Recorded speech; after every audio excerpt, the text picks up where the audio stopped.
はい、パルの冒険です。本日もこちら戦国府部やっていこうと思います。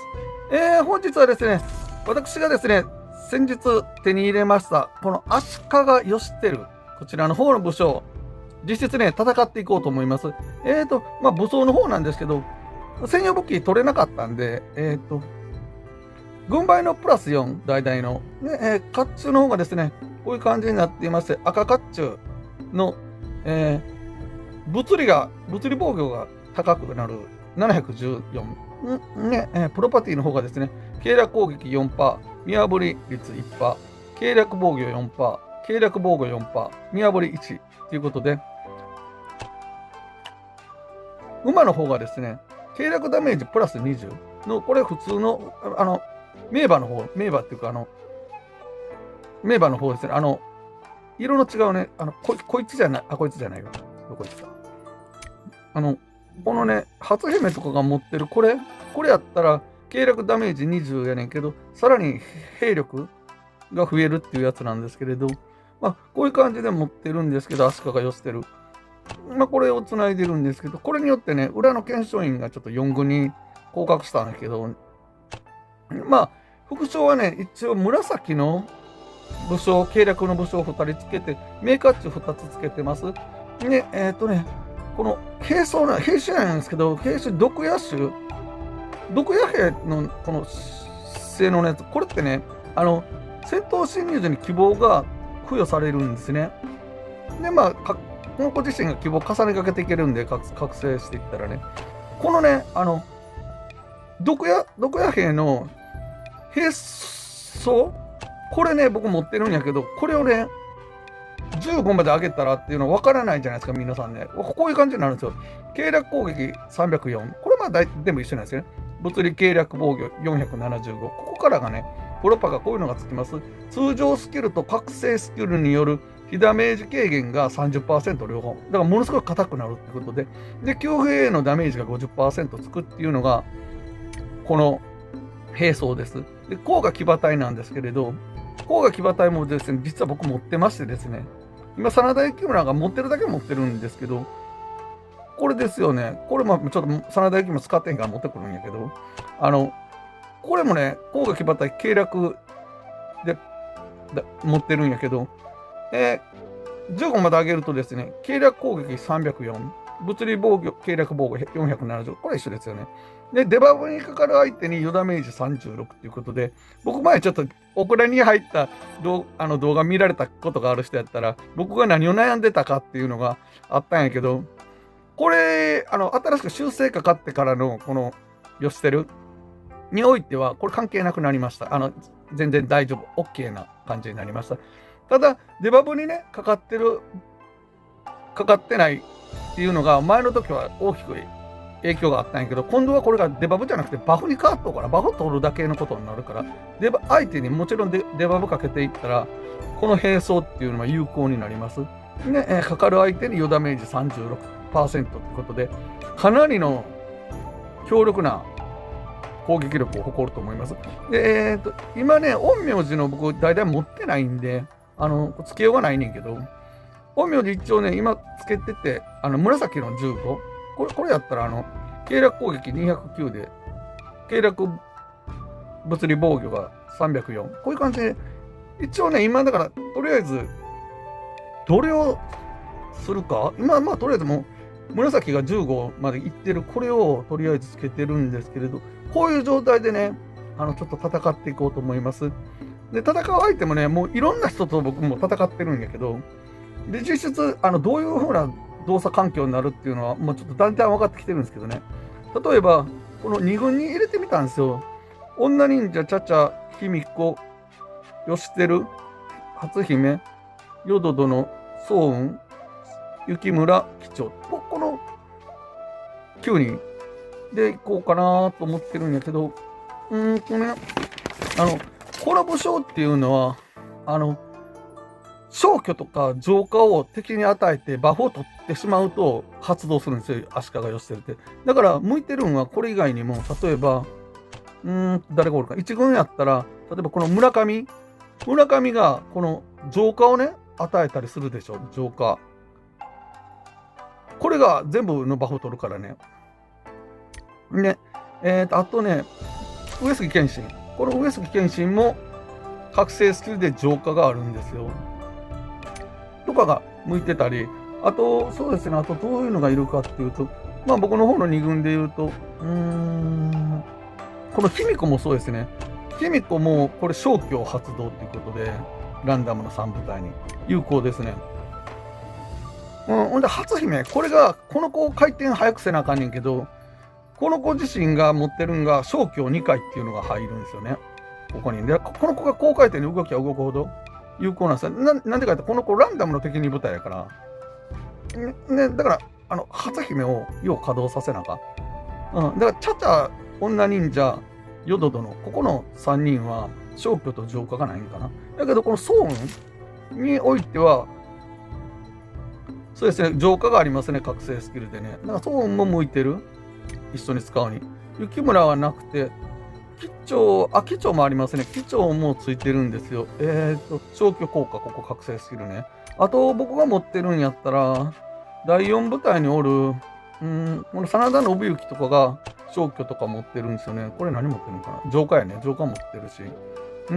あと、細川も持ってるんですよね。この細川もね。細川も消去持ってますね。あと、有効なんで、ちょっとお見せできるかどうか、白信って、この白の信長、これね、浄化持ってるんですよ。戦闘侵入時、敵全体に浄化って、これ皆さんもう分かられますよね。僕何を言いたいか。戦闘侵入時に入った瞬間に、敵全体に浄化かけるんで、全てのバフを奪い取るんですよ。この子は。例えば、鉄壁持っとって真珠つけてたら真珠を奪い取る。その真珠を奪い取った時点で発動。だから、真珠で守られてる限り、鉄壁は取れへんねんけど、そういう、あれになってるんですね。そうですね。そういう感じで、白信は有効ですね。あと、僕の舞台やったら、ここ見えるんかな。あと、武田勝頼とかが持ってます。僕が持ってる限定の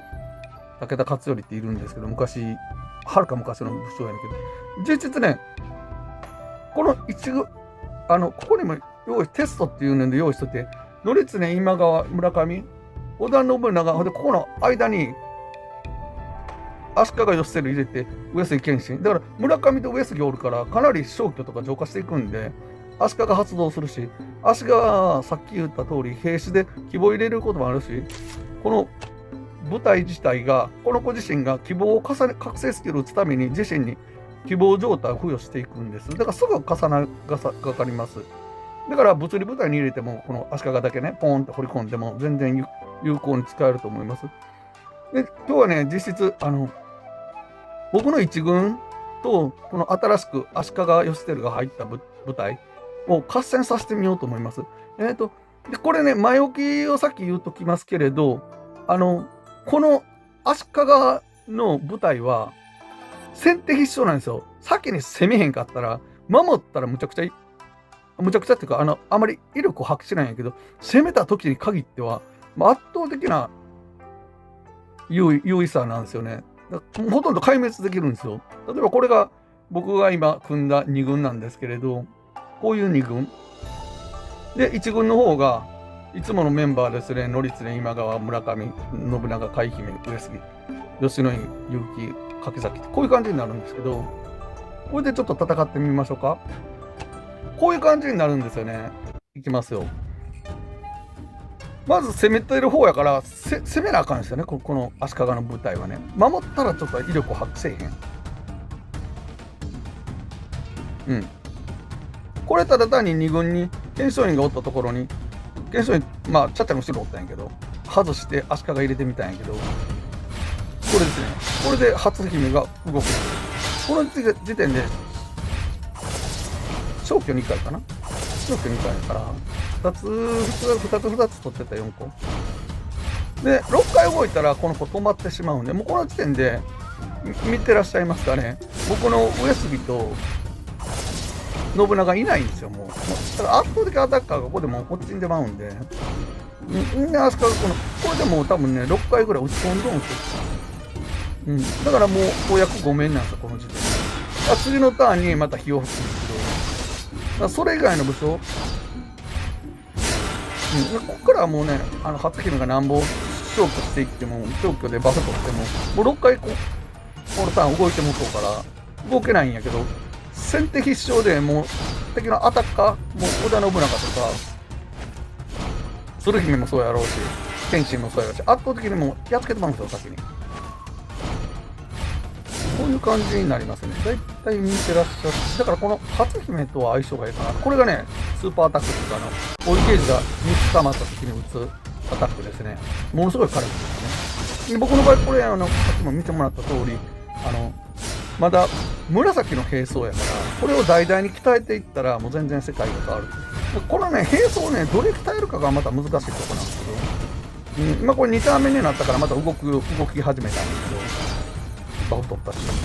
フ取ったらね。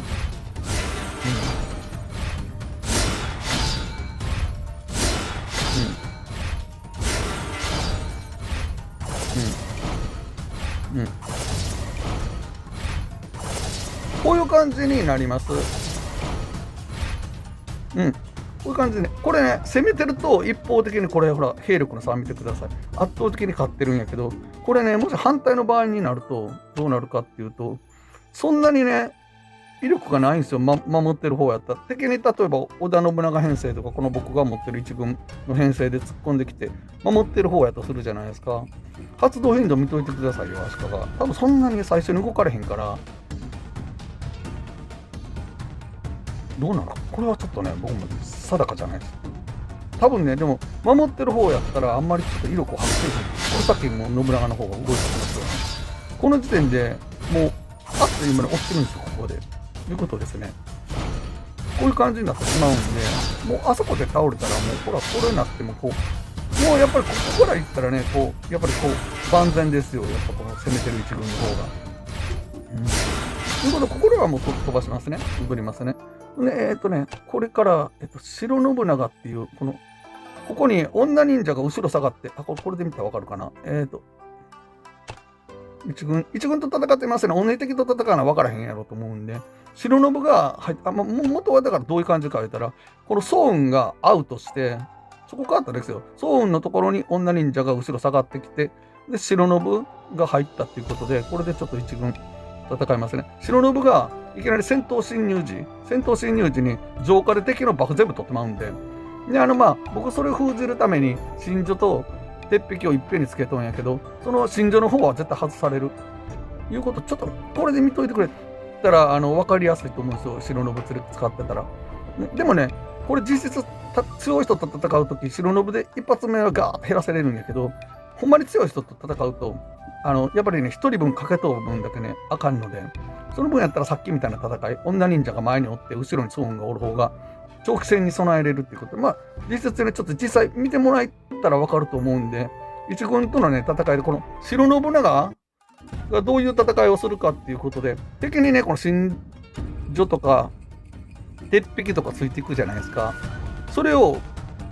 バーッと奪い取ると、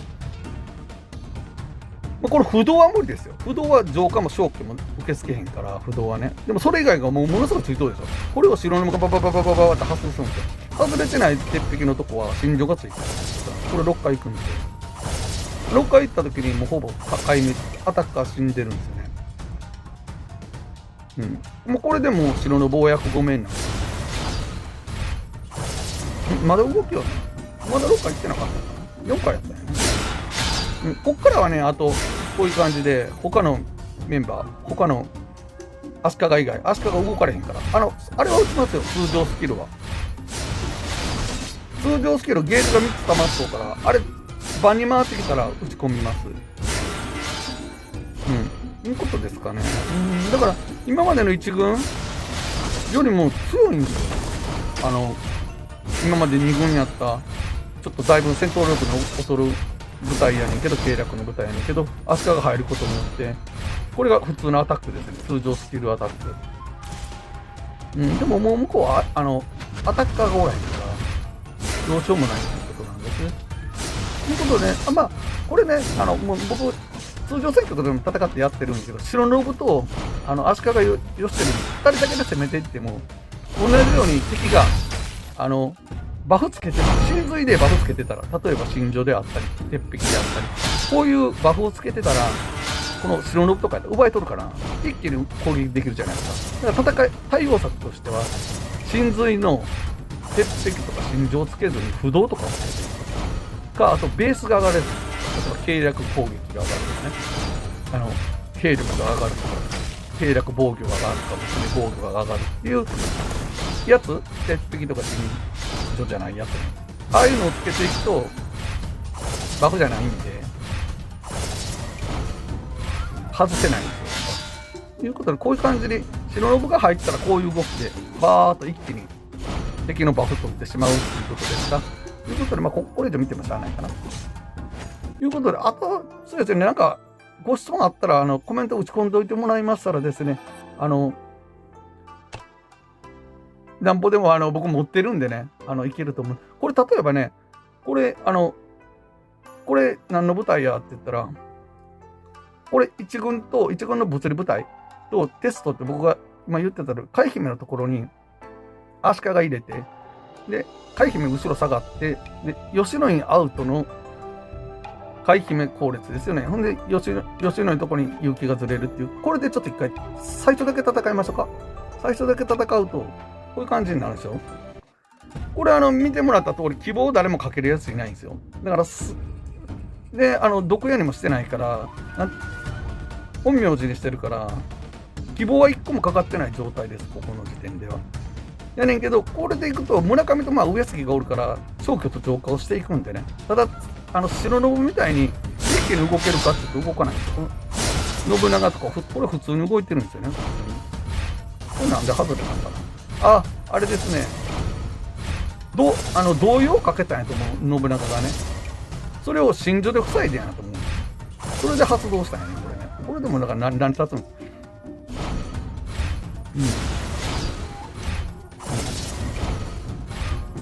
からもうほぼね、動くんがね、この足利義輝が早いんですよ。もうこの時点では、上杉も信長もおらへんから、ここから先見てもしゃあないんですよ。勝ちようがないからね、守ってる方。ということで、ここの舞台にも入れたりも、使い物にはなるっていうことなんですけれど、そうですね。でも僕の場合は、物理と計略を分けたいんで、足利はやっぱり最初の方の2軍の方に入ることになりますね。どっちが2軍か1軍かやったら、またちょっと分からなくなるんですけれど。ということで、今回はこういう感じで終わろうと思います。ということで、本日は、どうも、最後までご視聴いただきましてありがとうございました。この動画がね、足利義輝取りに行くのに参考になればと思います。圧倒的に強いっていうのはわかるし、最初に攻撃側に回った場合やったら、攻め込んだ方の場合は、圧倒的な強さでもう敵を壊滅してしまい、ほぼ戦闘能力がない状態にまで追い込んでしまいますね。ということで、新しい時代が来た。初めて卑弥呼が出てきた時もそうやったし、限定の信長が出てきた時もそうやし、今やったら鶴姫とか謙信の舞台がそうであるように、これからはね、徳川家康の頂点突破、あれもものすごく強いんですよ。ただ、僕の舞台には入れようがなかったんですよ。どこに入れようかなと思ったら、変えるとこなかったんですよね。で、今回のこの武将を見てたら、足利義輝、圧倒的にこれ必要やわっていうね、時代が変わったって思ったんで、取りに行ったんです。最初取るつもりなかったんですよ。ただ、運営の方からね、性能が全然丸反対になったから、全部こう追い風で絵本になったから、これはいるということで、こういう感じの戦いになります。ということで、検討中の方がおられましたら、参考にしてみてください。ということで、本日はどうもありがとうございました。この動画がためになった、面白かった方は、いいね、高評価、チャンネル登録をお願いいたします。楽しかった方はまた遊びに来てください。